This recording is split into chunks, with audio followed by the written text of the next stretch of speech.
Et si vous aimez le café, vous allez vous régaler. En Haute-Saône, à Marnay, le meilleur ouvrier de France de torréfaction, Vincent Ballot, a ouvert une école de formation.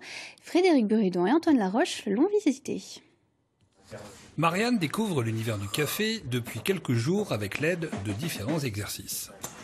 Alors là, en fait, on est en train de faire un test un peu à l'aveugle où on doit goûter les cafés. Ça s'appelle le slurping. Une découverte pour cette mère de famille qui, pendant une quinzaine d'années, a exercé le métier d'architecte paysagiste en Savoie. Un nouveau départ avec l'aide de cette formation unique dans le Grand Est pour devenir torréfacteur.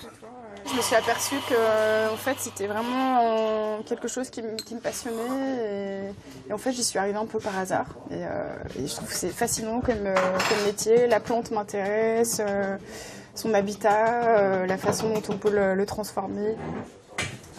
Régis est l'un des 6 élèves de cette session de formation dans les locaux du meilleur ouvrier de France. Il a fait plusieurs centaines de kilomètres avec un objectif précis.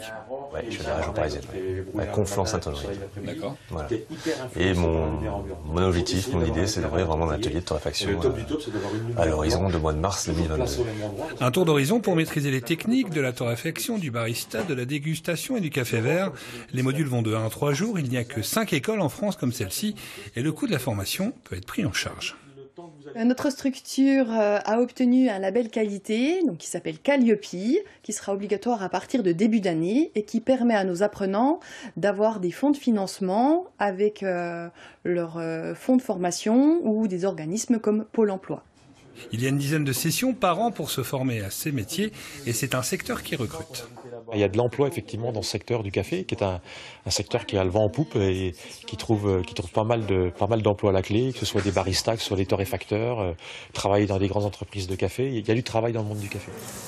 L'école de Marnay s'exporte même à l'international. Direction l'Éthiopie dans quelques jours, Vincent Ballot ira former les producteurs du pays à la torréfaction.